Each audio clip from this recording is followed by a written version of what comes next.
Hello everyone and welcome to playoff weekend here at the Hearthstone Grandmasters Asia Pacific region. I'm Raven and joining me once again is Derek Brown. Are you looking forward to the playoffs this weekend? It's a little bit different. I absolutely am. It's a little bit of a different format. As you said, we're done with the group stages at this point, still sticking with that specialist format. And this is where it all comes to a head for these players, I think. They know exactly who they're going to be up against in their first match of the day here. And it's going to be very, very skill testing. A little bit emotional. It's going to be a bit of a break from Hearthstone for the next few weeks after this one, but cannot wait to see who's going to book their spot to the global finals. It is, yeah. After almost 8 weeks straight, I won't really know what to do when we get home. It'll be very confusing. But let's check out Grandmasters overall for one of the final times this weekend. We could just talk about the format overall, but most importantly, we are at that bit that says playoffs at the end of Season 1. And what that means is these players will be playing out for weeks in a round robin within their divisions. And the top 3 from each division makes it to a playoff to create 6 total players. They play out 2 group stages, or 2 sort of mostly group stages, and then what will end up happening is one player by the end of this weekend will get a spot at that global finals in November. It's going to be held at BlizzCon. One player from each region, 3 players all together over this weekend. Yes, and from our... I don't talk about the other 2 regions. Yeah, okay. In Asia Pacific, one of our 6 champions will be finding their spot in the global finals at BlizzCon, as was recently announced very excitingly. And they're going to be playing that as they have been for the previous 7 weeks in specialist format, our new format for this year, which is a little bit different to some of the formats that you may be used to from previous years in Hearthstone. As we can see here, it's a single class format, but a triple deck format. You get to bring 3 decks of a single class of your choosing. Those 3 decks that you bring are designated your primary, secondary, and tertiary. You line up your primary 30-card deck first, and then you can switch out 5 decks between your secondary and tertiary deck to try and counteract whatever strategies your opponent may be bringing. And then you play a best of 3 from there, and first player to win 2 games is the champion. Yeah, and it's all coming down to this playoff weekend, where actually it's one of the first times that the players are not submitting for 2 people, 2 guaranteed opponents. They're submitting for 2 opponents in their group, potentially, and then more opponents if they continue to win. Let's check out what's going to be the Asia Pacific Group A. Is Alutimu there at the top, and then DawN and Staz. So as you can see, it looks a little bit different, and I'll just explain very briefly. Alutimu won his division, as you can see, 1A there, and he is... what that means is he effectively has already won his first group match because there's only 3 players. So he is automatically in the winner's part of the group, and that's due to him finishing first place after all scores and tiebreakers are done in Division A. He finished at the top, and then you have DawN as Seed 2 and Staz as Seed 3 in the group. They play against each other to go against our team in the winner's part. That's right. So for all the players... For all the players who will be playing today, 2 losses means they are out. Yes. For DawN and Staz, they have to win 2 games. Alutimu only has to win that 1 game, however, to be going through to the semi-finals. Yeah, and today is also a little bit different. We've got more bite-sized Hearthstone, I think, compared to what everyone will be used to in the past few weeks of Grandmasters. Let's check out the schedule, because we only have what will almost feel like a fleeting visit. So we apologize, our fans in Twitch chat. I know you're going to be upset, but you don't have us for as long as normal this weekend. Haha. DawN versus Staz is going to be match number 1. The winner will go up against Alutimu in match number 2, and then the loser of match 1 will face the loser of match 2 to work out which 2 players survive the day. Yes. So what will happen is, out of these 3 players, to make it simple, by the end of today, by the end of those 3 matches, 1 of them is out. The other 2 will make it to Sunday. And on tomorrow, which is Saturday, we do the same thing for Division B, and then we'll end up with the Sunday being the last day of who plays who. That's right. We're getting eliminating 1 player on each day to get ourselves 4 players for our semi-final. And it's going to be a good couple of games, a good couple of days of Hearthstone, I think. A good mix of decks, in my opinion. No warriors, which I'm happy to have a little bit of a break from there. A lot of mages as well, which I'm very happy to see. I think all the GM casters paid the dues on warrior matchups in the past few weeks. I think everyone will agree on that one. Even Admirable might agree on that one. It's close. But let's check out the featured match of the day, and this is going to be match number 1, of course. It's the only one we know is guaranteed going to happen. It's very easy to pick a feature match when there's only one. DawN versus Staz, and these 2 players have very different stories in the way they've played out Grandmasters. DawN being at the top, or near the top of his group and his division for most of Grandmasters. He's been at worst middle and then most of it being hovering around the top 3. So he had a fairly steady run. Staz, on the other hand, had a pretty bad opening, actually. Just had a rough start to the season, but then picked it up in the last few weeks and climbed all the way to those 8 wins, which got him to qualify. I mean, I think he was, before our break in the middle with the Las Vegas Masters Tour event, I believe he was 2-6, and then won every single one of his matches afterwards, leading up until today, mostly on that Hunter, I believe, maybe a quick switch over to Rogue. He has been playing some very... Well, actually, it has been some interesting Hearthstone, but it's been working for him. I've disagreed with some of his plays, but I think overall the results speak for themselves. A very, very strong Hunter player. Yeah, and while we check out Group B as well, just to remind you what the rest of the players look like, we did actually scoot over a small point, is that you'll notice DawN is in the Division A group, so to speak, and Surrender is in the Division B group, which is Shaxi, Surrender, and Tyler. So Surrender will be playing against Shaxi and Tyler that he has not played against all season, and then DawN is going to be playing against Staz and potentially Alotimu, in which he hasn't played against all season, and that's because the seeds, basically second place, hopped division, swap places to mix it up a little bit. But we have Shaxi as the winner there. Derek, but do you want to take us through the rest of the players in this group? Surrender and Tyler, well, it's actually been pretty interesting. Surrender over in Division A, as we remember, he was very, very close to getting that first seed spot, actually, despite Alotimu having a dominating performance. Surrender, similar to Staz, had a story where he was just winning and winning in the second half of the group stage in Grandmasters. He'd had a slightly better start as well, so he was able to get up to almost finishing first. In the end, getting that second seed, though, and up against Tyler, who was in by the skin of his teeth. That was such a close finish for him. Right at the end, it came down, I believe, to Glory versus Patra as the qualifying match for him. Yeah, in by the grace of Patra, basically. Pretty much. At this point. And Tyler actually tweeted last weekend after that match was over, because Tyler played first, and then it was Glory versus Patra, which decided the outcome of the group. And he actually tweeted like he was way more nervous watching Patra's match versus Glory than he was playing his own match, which his own match, like cement, had a good chance at getting him through, which he won. But still, he said he was fairly nervous anyway. But these are the players we're going to go back to is Group A, and it's going to be Staz versus DawN. And it's kind of cool, like the first matchup is going to be two players that haven't played against each other all season, because we've not seen these two players clash yet. I'm kind of looking forward to it, as we can check out the decks just in a second. Let's check out DawN's first, and I do feel as well that these players have brought their, I would say, like signature decks for this final weekend with DawN on the Mage. I think we've seen that from a lot of players. Alotimu as well going with the Mage, which I think he's been playing some very strong Hearthstone with. DawN here on a version of Cyclone Mage that I'm very fond of. It's very, very similar to Alotimu's version. I think the only difference is a Frostbolt for Alotimu as opposed to a Snip Snap for DawN, which makes a good amount of sense. Snip Snap is Snip Snap. We know how strong that card is. I think as well, we are now 3 for 3 on Luna's Pocket Galaxy in the primary deck. The debate seems to be being settled pretty quickly, which is Luna's Pocket Galaxy is pretty nuts, actually, at 5 mana. I very much enjoy when it was first announced. It's like, oh, well, from 7 mana to 5, anything that's been made 2 mana cheaper has to be more powerful, right? Like, that's a lot of mana.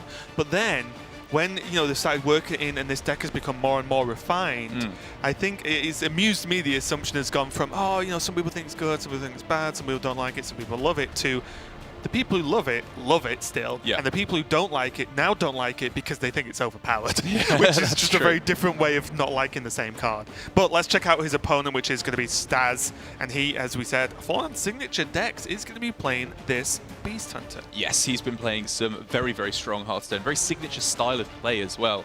And a signature build of the deck, actually, as well. The Revenge of the Wild and the Rat Trap. I believe it was the exact same lineup he brought last week as well. The Rat Traps, I mean, we've seen how devastatingly powerful the Rat Traps can be. And I was going to say at first that I think Staz has got the wrong group for it, because Rat Trap is primarily an anti-rogue card. I think it can be very, very powerful against the rogues.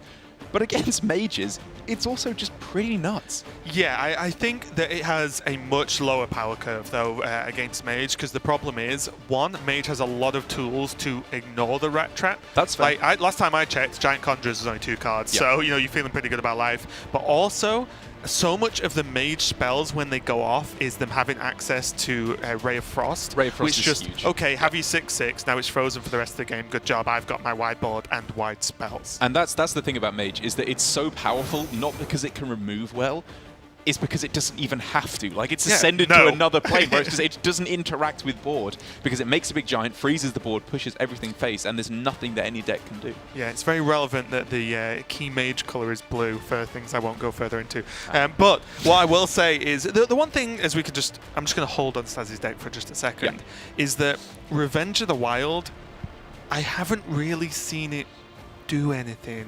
I've seen in multiple players' builds across the season, and it's had some okay turns, but it's never blown me away. And I feel like in Hunter right now, there's more space for other cards, like one marked shot. One Unleash the Beast is fine, but like one marked shot, you know, there's one Scale Hide in this primary list. Derek, I think Scale Hide is a better card than Revenge. I think I agree with you generally. However, I think if Staz was going to find a powerful matchup for this Revenge of the Wild, he himself has attested to the fact that Mage is the reason why Revenge of the Wild is in his deck.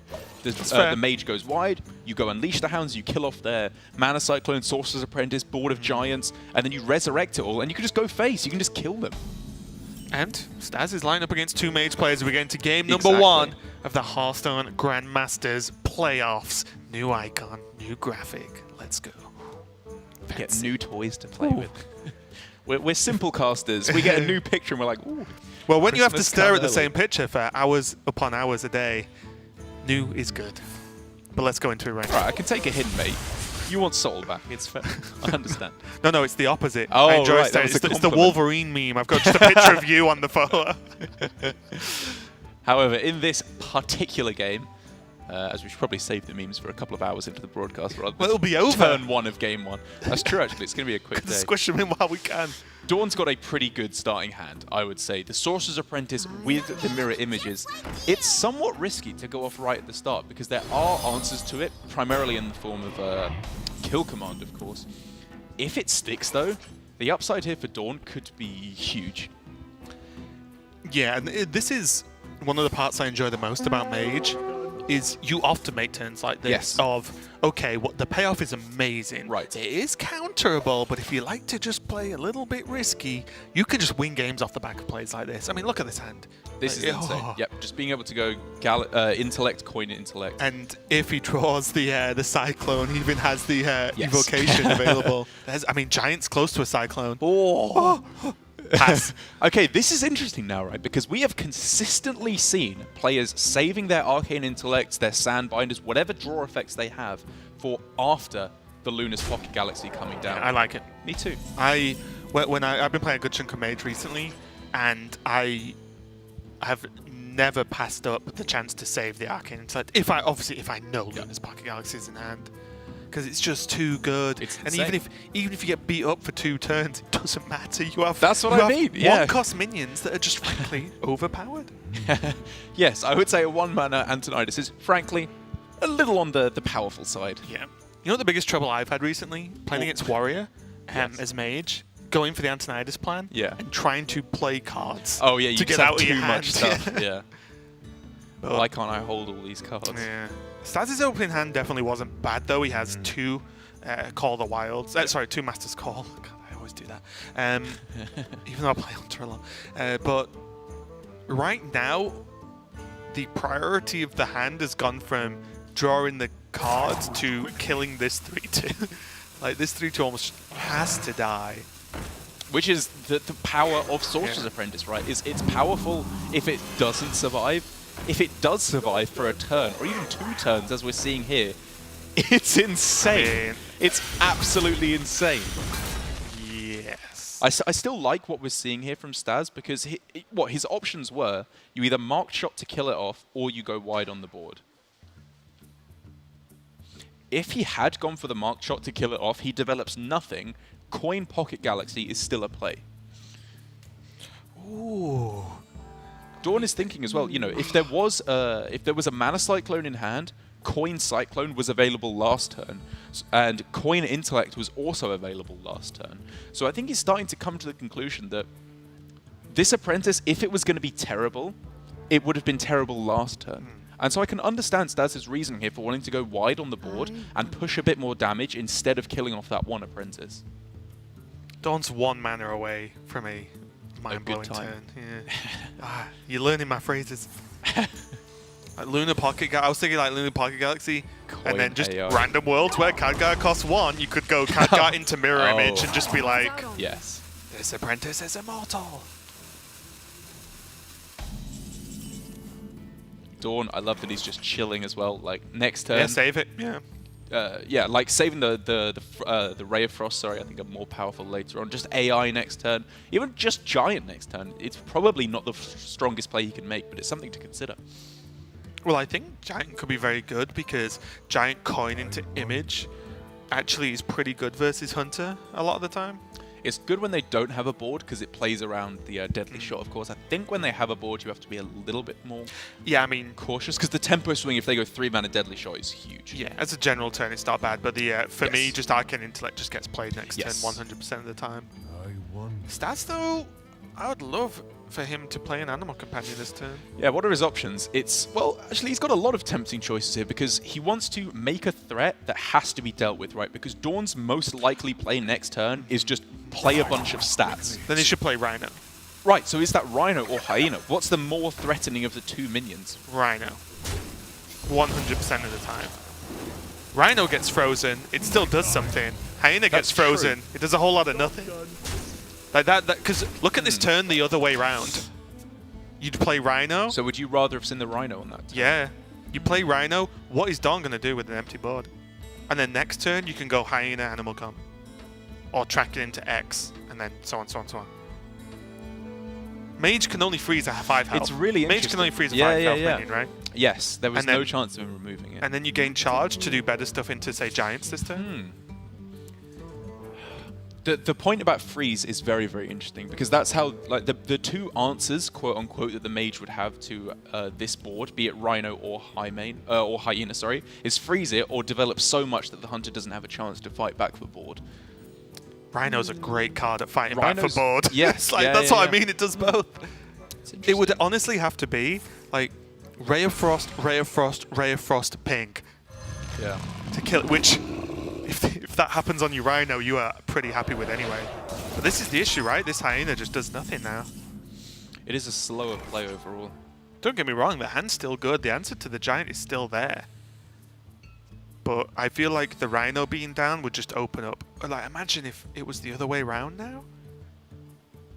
What was the actual... How much upside did he get of having a Rhino in play, though? Because the Rhino put significantly less pressure on board on that turn, right? Because he couldn't play an Animal Companion, and he would have a 2-attack minion as opposed to a 5-attack or a 4-attack minion in the Hyena without the Leok buff.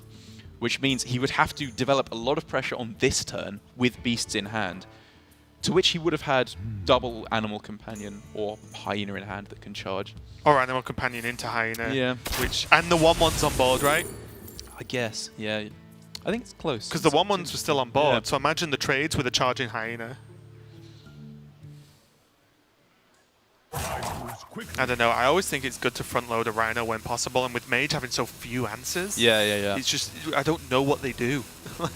We've seen this consistently, though, from Staz. He is a player who values the potential of Rhino very highly. He doesn't take it at face value and just throw it down a lot of the time. He saves it for Animal Companion. He's for Dire Frenzy. He saves it for a big OTK turn rather than just playing it out. Speaking of big turns, we could be getting there. Not quite. It's getting close. I mean, it's not a bad turn on this turn. We could see Coin... The issue is it good enough to beat Rat Trap? Yeah, Coin Cyclone activates the Rat Trap and then Frost Nova. Like, it's a 2-card Cyclone, which isn't insane. But the problem is, then he's pretty all in on getting an insane card off the top, right? Because otherwise he's so far behind on board. I think it's just Ray of Frost. Ray of Frost ping? I think so. And just hope you can go off next turn. You could take 2 damage. He could have. He's only taken 2 this turn, right? If you Ray of Frost. We could, of course, see as well Conjurers the Hyena, Coin Mana Cyclone, but that's too weak to Rat Trap. That's way too much damage. Okay, so DawN is, although Ray of Frost seems better than Nova here, in my understanding, DawN is using Nova because Ray of Frost costs 1 and Nova costs 3. So he can, if he needs that Cyclone turn, he gains a spell from the Cyclone instead of having to Nova next turn. So in a perfect world, he would have been more than okay taking 2 damage, but in a realistic world with Mana Cyclone, he needs to increase his chances of getting good spells. Staz here needs to consider very awkward breakpoints with Sea Giant, because of course, for all he knows, there could be a Sea Giant that was drawn before the... oh, it's so unlikely. Yeah. There's like 2 cards, right? Right, so it's possible that the Khadgar or the Conjurer's Calling is a Sea Giant, in which case he would maybe not want to play the Vicious Scalehide, but I think all things considered, it's better to just get it on the board. Yeah. Sea Giants don't matter if you punch them in the face hard enough. It's an excellent point. And now you start to see where Frost Nova would have been fantastic this turn. Yeah. But it also would have been slow. More mana restricted. Yeah, it would have just slowed him down. So DawN is kind of just between a rock and a hard place right now. And I think he's going to go for it with the mirror images. We must band together. And just go, and he can't wait. So he has to do something. Going off with the Conjurer's Callings. Bronze Herald is not what he's looking for. Okay, Ooh. okay. Ratcatcher. Ratcatcher's not bad. Well, there is a rat on the board. So does it do extra damage catching. is my question. It's super effective. Imagine just gains like poisonous or something if it hits a rat minion. DawN has a lot of options now and just needs to work out exactly what's good. Because of the rush, he could double trade and then go for a full board of mirror images and then play Mana Cyclone as well. But I guess he's seeing that he has to kill the Rhino. Now he has to Ray of Frost, but he doesn't get the images this turn or the Cyclone. Desperation. Absolute desperation. That's and very, very, very lethal. Right? Super dead is, I believe, the expression, as Staz takes a very convincing game 1. Despite DawN getting off to what was a pretty powerful start, it has to be said, even with the Sorcerer's Apprentice being left alive for a couple of turns. And I think that comes down for the real key decision for Staz in that game, which was to either marked shot the Sorcerer's Apprentice on turn 4 or go wide with his 4 minions. And I think though it kind of seems crazy to leave a Sorcerer's Apprentice alive for a turn, that exact decision, I think, is what led to a victory, because the ripples of that play become very clear when you start considering the immediate buff on the Hyena when it was played, and the fact that it was just continual chip damage. And I think the thing was, sorry to cut you off there, is that he'd anything that could have gone disastrously wrong with Sorcerer's Apprentice would have gone wrong the turn prior, because there was 1 mana left in hand and he had the coin. So coin into Mana Cyclone was available, coin into second Arcane Intellect was available. Yeah. Even if he killed it off or not, coin into the Pocket Galaxy was still available on the following turn. So I think it was honestly just a good recognition that he couldn't constantly remove from his opponent's side. Staz had to go aggressive and get stuff on the board, and it worked out. It really did, and if there's anything I like, it's Hunter playing aggressive, especially against a deck like Mage. You don't give them the wiggle room to do their fancy tricks, just hit them in the face. But I will say as well, like, it was unfortunate for DawN that he had Evocation and had Cyclone, but not together. Yeah. Because imagine, you know, that turn, if he holds on with the Nova and then can actually evocate into the Cyclone, maybe get more stuff. But very, very, very solid game from Staz there. And going to a 1-0 victory already is looking pretty good. We're just going to step away from it while we set up game number 2. So don't go anywhere. We'll be right back. Oh, no, we're not. No, we're not. We're carrying on. No breaks. Never mind. Full steam ahead in playoffs. I'm just lying to you. I think they're just getting ready for game 2.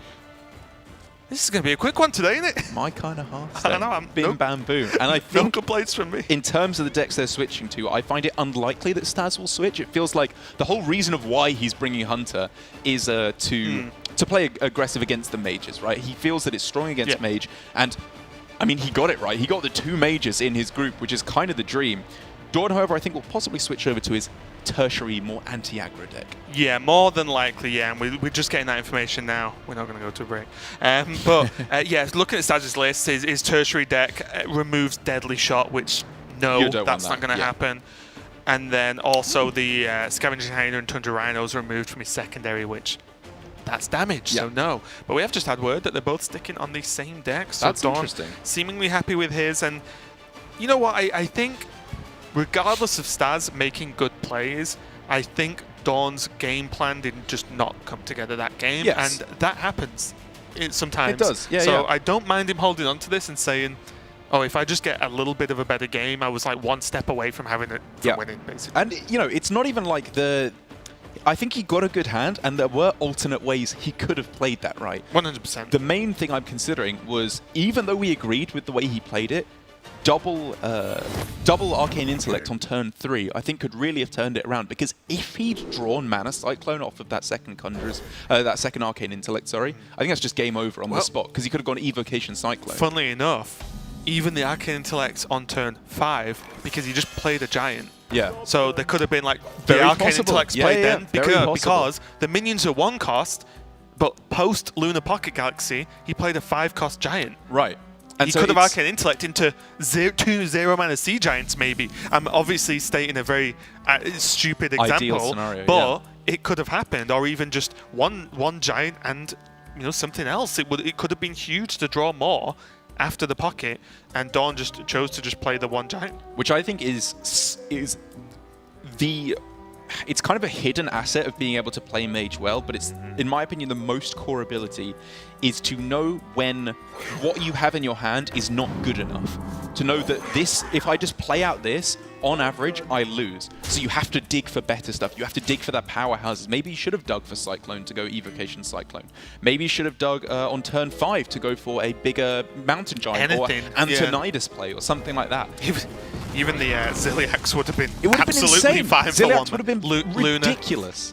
Luna would have been I absurd. think any minion would have been the Yeah. nuts, but we are getting a little bit deep into game number 2 now as we go into turn 3 for Staz. Staz has a deceptively slow, I would say, opening hands. Really? It looks fast. It looks really But when fast, he goes to yeah. Deadly Shot and hopes track and hits something, he's kind of out of stuff, right? I mean, is what I mean. It's like it's fast, but it's all slow. in. It's an all-in kind of hand. If DawN picks up a Conjurer's, a Mana Cyclone, I keep mixing those two up for whatever reason. If he picks up a Mana Cyclone anytime soon, this is looking very, very bad for Staz indeed. But it's not an easy situation for DawN because he wants to go double Ray of Frost, Coin Ping to take out the Hyena and the Timberwolf, neutralize a lot of the threats, and pray that there's no Dire Frenzy on the following turn. But that's what I'm talking about knowing when just playing out your cards on curve is not good enough. And I think by making his Giants so much more expensive, his Mountain Giant, sorry, is that something he can afford to do? I'd really like single Ray of Frost ping. Oh, really? You Ray of Frost, you can ping the Wolf, and then next turn you can just coin Ziliax, kill it. And then maybe by then you've got something else. What can go wrong with that? Dire Frenzy? If he just went Dire Frenzy on the Hyena, actually, or any of the minions, in fact, I think that's when that plan goes pretty wrong. I guess Dire Frenzy's terrible for you no matter what, though. I mean, Dire Frenzy on any of these minions kind of sucks too. You're still getting hit hard, right?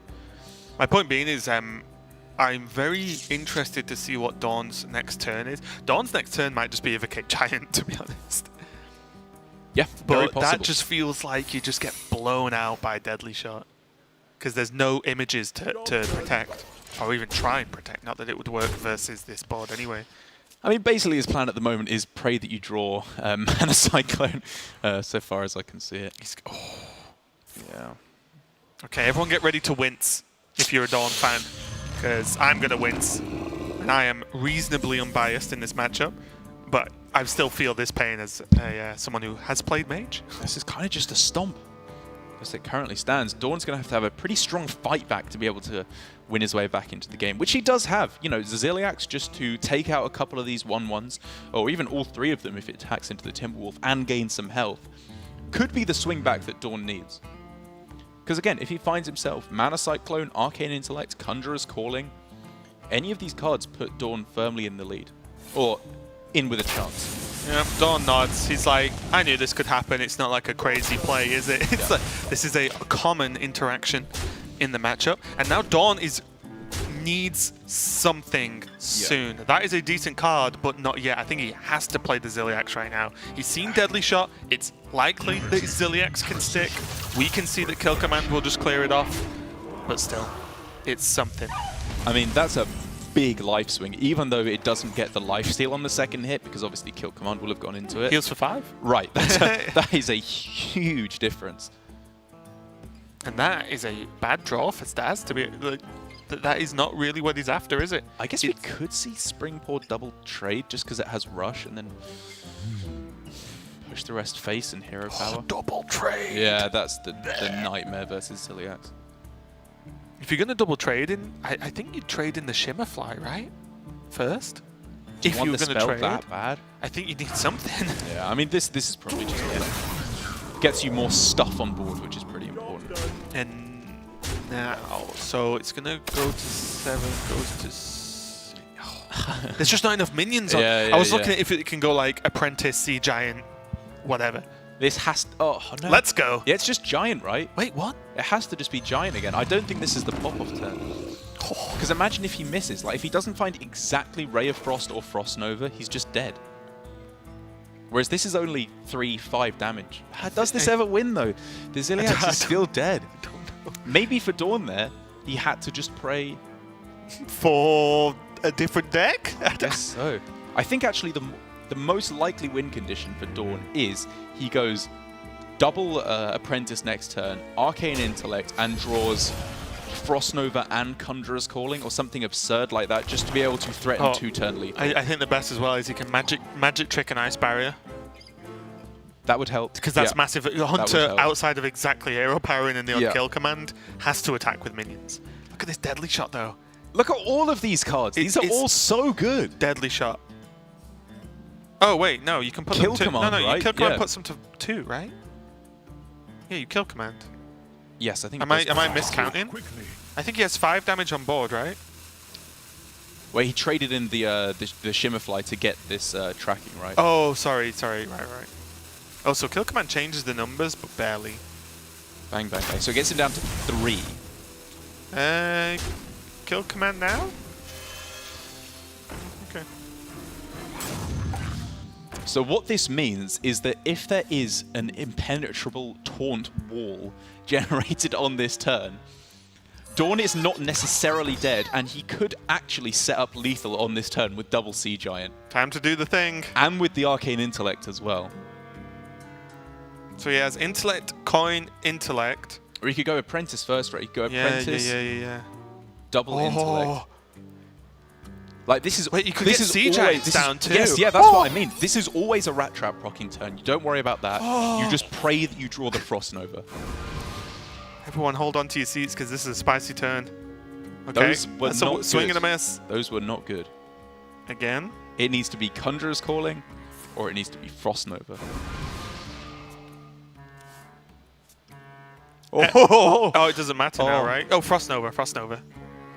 Yes, he can go coin Frost Nova, but that doesn't allow him to put the Sea Giants in play, which means he doesn't set up 2-turn lethal.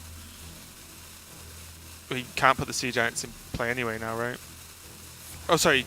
No, yeah, he can't. He can just coin to 1. Yeah, he's going for Cyclone to hit. I don't even know anymore. This could be Swift. Frost Nova's not playable.